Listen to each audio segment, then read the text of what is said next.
So you want to know where Bitcoin's price is going? Well, we all do. One day the headlines are screaming, Bitcoin to $1 million, and the next they're predicting it's all going to zero. It's a mess of wild predictions that makes the whole thing feel like a chaotic, high stakes casino. All that noise leaves most people feeling confused, anxious, and terrified of missing out on a revolution because it just seems too complicated. And you're just left wondering, is this a lottery ticket or a landmark invention? But what if the answer isn't buried in those frantic price charts or the clashing opinions of so-called experts? What if Bitcoin's future was already written down more than a decade ago? And here's the secret: Bitcoin's long-term value isn't random at all. It's being guided by a simple, predictable machine built right into its code. And once you see how that machine works, the future becomes surprisingly clear. In this video, I'm going to ignore the hype and break down the two simple, unchangeable rules that are programming Bitcoin's future price. To get Bitcoin, you have to start with the most basic concept in economics: supply and demand. The price of anything, whether it's a loaf of bread or a house, is just a dance between how much of it exists and how many people want it. Now, we can predict the demand side of things perfectly, but Bitcoin's creator, the mysterious Satoshi Nakamoto, did something totally revolutionary with the supply. He hard-coded it. He locked it into rules that no person, government, or company can ever change. This is the first and most important pillar of Bitcoin: absolute scarcity. So what are the rules? Well, first, a hard cap. There will only ever be 21 million Bitcoin. Not 21 million and one, just 21 million, period. This number is baked into Bitcoin's source code, and a global network of computers all agreed to enforce it. Think about how different that is from the money we use every day. Central banks can and do print money whenever they want. Whether it's to boost the economy or fund government spending, the result is the same. The dollars in your savings account slowly lose their buying power. Bitcoin was built to be the antidote to that. Its supply is fixed, known, and unchangeable. It's hard money for a digital world. Now, a fixed supply isn't a totally new idea. Gold has been used as a store of value for thousands of years for the exact same reason. It's scarce, but here's where we need to draw a line in the sand, because this is the very heart of Bitcoin's value: the difference between relative scarcity and absolute scarcity. Gold is only relatively scarce. If the price of gold suddenly shot up to $1 million an ounce, what would happen? We'd move heaven and earth to find more. We'd invent new tech to mine deeper, explore the ocean floor, and even try to capture asteroids. More effort equals more gold, which increases the supply and eventually pushes the price back down. Gold supply is elastic. It stretches in responses to demand. Bitcoin is different. It is absolutely scarce. No matter how high its price goes, no matter how much money or energy we throw at mining it, we cannot create a single Bitcoin more than the code allows. You could fire up every supercomputer on the planet and it wouldn't get one extra coin beyond its predetermined schedule. The supply is completely inelastic. It doesn't respond to demand ever. The best analogy is a true masterpiece. There's only one Mona Lisa. If demand for it goes through the roof, the price will go up, but you can't just paint another one. The supply is fixed at one. Now imagine if that single painting could be digitally split into 100 million tiny pieces, letting anyone own a verifiable fraction of it.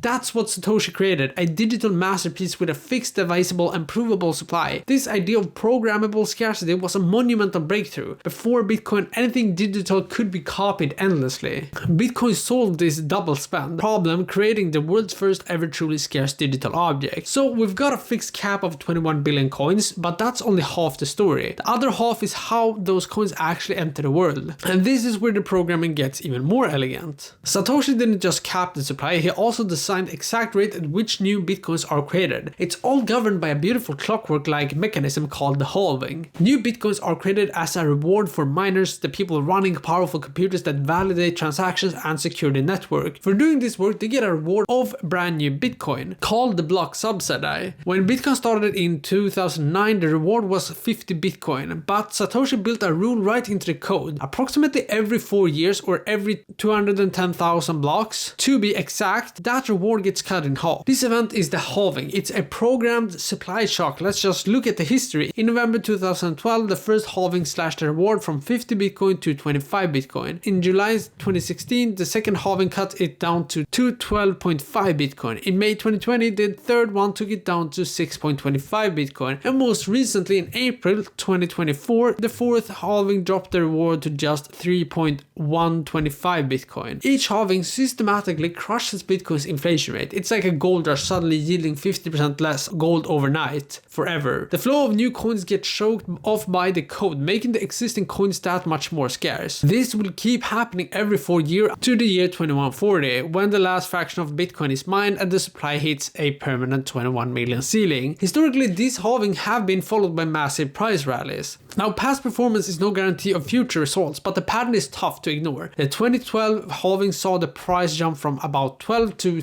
over $1,000 in the next year. After the 2016 halving, the price rocketed from $650 to nearly $20,000, and then the 2020 halving preceded a run from under $9,000 to over $60,000. Why does this happen? Well, simple economics. The halving directly hits the miner's bottom line. The revenue from mining is instantly cut in half. For them to stay in business and keep securing the network, the price of Bitcoin has to rise over time to make up for the smaller reward. It creates a powerful built-in economic pressure for a higher price. So you have one side of the equation, a perfectly predictable, unchangeable, and constantly shrinking supply. It's a machine programmed for increased scarcity, but that's only half of it. The other side is demand. And if you're finding this breakdown helpful for cutting through the crypto noise, do me a quick favor and hit that like button. It really helps the algorithm show this video to more people who are trying to figure this stuff out. A fixed supply means nothing if nobody wants it. So what's driving the demand for Bitcoin? Well, this is our second pillar, a story of rapidly accelerating adoption. In the early days, Bitcoin was mostly seen as a peer-to-peer digital cash system, a way to send money without a bank. The first commercial transaction was back in 2010, when a programmer famously spent $10,000 Bitcoins on 2 pizzas. For years, its main fans were a small group of cyberpunks and tech nerds, but over the last decades, the story has changed completely. Bitcoin is now increasingly seen as digital gold, a reliable store of value and hedge against inflation of our traditional currencies. In countries with shaky economies or hyperinflation, Bitcoin isn't just an investment, it's a lifeline. It's a way for regular people to stop their life savings from being erased. This digital gold narrative has been the main driver for the institutional adoption. What started with a few bold tech companies putting Bitcoin on the balance sheet has exploded into a full-blown financial movement. Now major corporations, hedge funds, and giant asset managers are all jumping in. The single biggest catalyst was the approval of spot Bitcoin ETFs in the US in the early 2024. This was a watershed moment. For the first time, it gave huge institutional players and everyday retirement savers an easy, regulated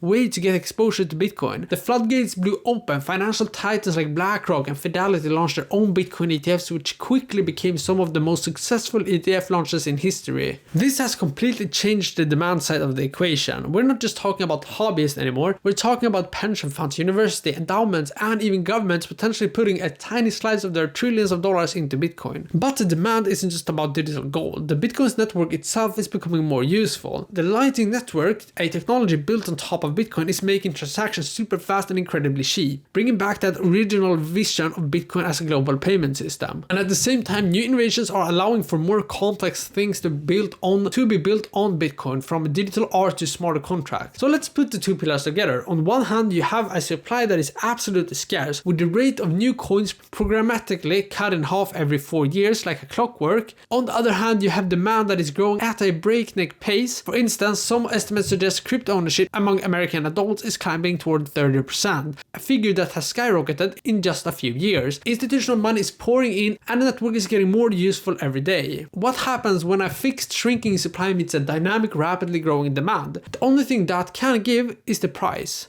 Upward pressure. Upward pressure isn't just a possibility. Over the long run, it's an economic, mathematical near certainty. Okay, but let's be real for a second. Does this mean Bitcoin's price only goes up in a perfect straight line? Absolutely not. Anyone who's been around for more than a week knows Bitcoin is widely volatile. The price swings like crazy based on millions of different things: macroeconomics, regulatory news, market gossips, and global events. The short-term price of Bitcoin is chaotic, emotional, and totally unpredictable. There will be brutal bear markets. There will be gut-wrenching periods of fear and doubt. There will be headlines declaring Bitcoin is finally dead, just like there have been hundreds of times before. But all of that short-term chaos is just noise. It's the waves crashing on the surface of the ocean. The underlying tide, that deep, powerful current, is driven by Bitcoin's code. The economic machine of programmed scarcity just keeps on running, totally different to the market's daily drama. The halving will happen no matter what the price is. The 21 million supply cap will hold no matter what any government does. This split between predictable long-term fundamentals and the chaotic short-term price is what most people miss. They get lost at staring at the daily charts and fail to see the simple, powerful machine working tirelessly in the background. Some critics argue that the 4-year halving cycle is losing its punch. They point out that as the reward gets smaller, its reduction means less and less compared to the total supply. That's true, but it misses the bigger picture. The halving isn't just a supply shock, it's a recurring global marketing event. Every 4 years, it forces the entire world to look at Bitcoin and remember its core feature: verifiable absolute scarcity. And every time it happens, a new wave of people and capital comes in who are just starting to grasp how big of an idea that really is. The 2024 cycle was a bit different, mainly because the ETF approval created a massive demand shock before the supply shock of the halving even hit. This might change the timing of the cycles, but it doesn't change the engine. The core principle is the same: fixed supply meeting growing demand. So the question isn't if this technology will have an impact anymore, but how big that impact will be. But I want to know what you think. What's the biggest driver of Bitcoin's value over the next 5 years? Is it digital gold, a global payment network, or something else entirely? Drop your thoughts in the comments below, and don't forget to like and subscribe, and I'll see you guys in the next video.